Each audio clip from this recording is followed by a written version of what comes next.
ہم آپ کی ملاقات ایک ایسی پاکستانی خاتون سے کروائیں گے جن کی کہانی جدوجہد، محنت اور کامیابی کی ایک روشن مثال ہے۔ یہ کہانی نہ صرف ان کے عزم اور حوصلے کی عکاسی کرتی ہے بلکہ ان تمام پاکستانی خواتین اور لڑکیوں کے لیے ایک تحریک بھی ہے جو اپنی تعلیم اور نوکری کے ساتھ محنت کر رہی ہیں اور ایک بہتر مستقبل کے خواب بھی دیکھتی ہیں۔ پاکستانی نژاد امریکی شہری شازیہ بٹو کا تعلق پاکستان کے شہر فیصل آباد سے ہے۔ انہوں نے اپنی ابتدائی تعلیم مکمل کرنے کے بعد امریکہ کا رخ کیا اور فارمیسی کے شعبے میں قدم رکھا۔ انہوں نے اپنے سفر کا آغاز نہایت چھوٹے پیمانے پر کیا لیکن اپنے عزم، محنت اور مسلسل جدوجہد سے کامیاب فارمیسی چین قائم کی۔ آج وہ کئی نوجوانوں کو تربیتی مواقع فراہم کر رہی ہیں تاکہ وہ اپنی صلاحیتوں کو نکھار سکیں۔ ان کی فلاحی خدمات کا دائرہ کار بھی وسیع ہے۔ شازیہ نے بزرگوں کے لیے کمیونٹی سینٹرز قائم کیے جہاں انہیں معیاری سہولیات اور علاج بھی فراہم کیا جاتا ہے۔ اس کے علاوہ انہوں نے بے سہارا افراد کی مدد کے لیے کئی منصوبے شروع کیے ہیں۔ پاکستان کی خواتین کے لیے شازیہ بٹو کی یہ کہانی خاص طور پر اہم ہے کیونکہ ان کو حوصلہ دیتی ہے کہ وہ اپنے خوابوں کو حقیقت میں بدلنے کے لیے جدوجہد کریں۔ شازیہ کی کامیابی یہ ثابت کرتی ہے کہ مشکلات اور چیلنجز کے باوجود ایک عورت اپنی محنت سے نہ صرف کامیاب ہو سکتی ہے بلکہ دوسروں کی زندگیوں میں بھی مثبت تبدیلی لا سکتی ہے۔ ہمیں جوائن کر رہی ہیں شازیہ بٹو، پاکستانی نژاد امریکی بزنس ویمن ہیں۔ شازیہ صاحبہ بہت شکریہ ہمیں شو میں جوائن کرنے کے لیے۔ جاننا میں چاہوں گا کب آپ امریکہ میں منتقل ہوئیں اور وہاں کے جو ابتدائی حالات تھے انہوں نے آپ کو کیا سبق سکھایا؟ بسم اللہ الرحمن الرحیم۔ السلام علیکم۔ بہت شکریہ آپ لوگوں کو مجھے اپنے پروگرام میں بلانے کا اور مجھے موقع دینے کا۔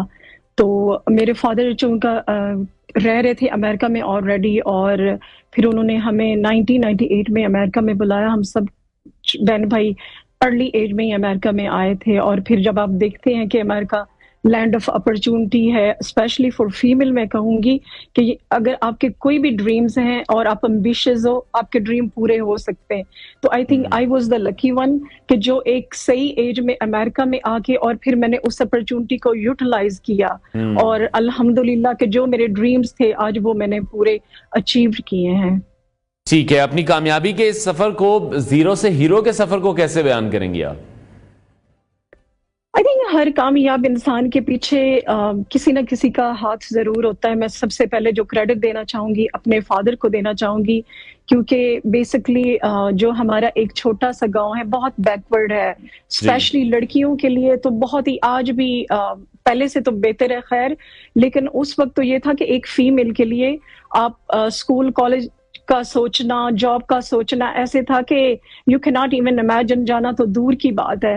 تو میں اپنے فادر کو کہوں گی کہ he was the only one اس ایریا میں سے جو یو ایس اے میں آئے اور اپنے پورے بچوں کو یہاں پہ لایا اور اپنی بیٹیوں کو وہ فریڈم دیا کہ آپ اپنی لمٹ میں رہتے ہوئے آپ سب کچھ وہ اچیو کر سکتے ہیں۔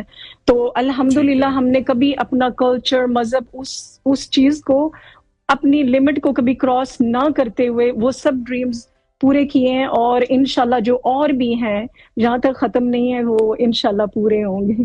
ٹھیک ہے انشاءاللہ۔ اچھا شازیہ، کتنی فارمیسیز آپ بنا چکی ہیں ابھی تک اور ان کے ذریعے کتنے نوجوانوں کو سیکھنے کے مواقع فراہم کر چکی ہیں؟ آئی تھنک لاتعداد جو ہیں اسٹوڈنٹس آئے ہیں اسپیشلی پاکستان سے جو ہیں۔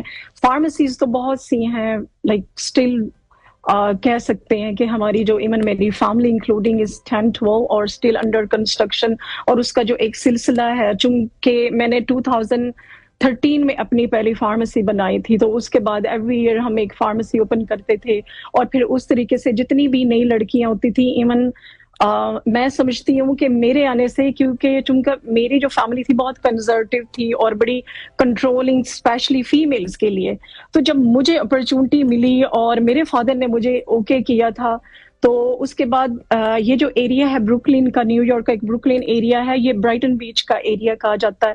تو یہاں پہ فیملیز یوزلی وہی ہیں جو ایک ایریا سے اپنی فیمیل کو الاؤ نہیں کرتی تھی۔ تو میرے فادر نے جب اوکے کیا تو پھر مجھے موقع ملا اور لوگوں نے مجھے کافی سپورٹ کیا۔ ایک فارمیسی کے بعد پھر دوسری فارمیسی، اور جتنی فارمیسیز ہوتی جاتی تھی، پھر جتنی لڑکیاں آتی تھی، ان کے پیرنٹس جب مجھے دیکھتے تھے تو ان کو لگتا تھا کہ اگر یہ لڑکی کر سکتی ہے تو ہماری بیٹیاں کیوں نہیں کر سکتی۔ تو اس میں سمجھتی ہوں کہ میری جو سب سے بڑی اچیومنٹ تھی کہ ان کے پیرنٹس کا جو ٹرسٹ تھا، جب آپ ایک ٹرسٹ بلڈ کرتے ہو دوسری لڑکیوں کے لیے، ان کے پیرنٹس کی ایک سوچ بدل جاتی آپ کے اس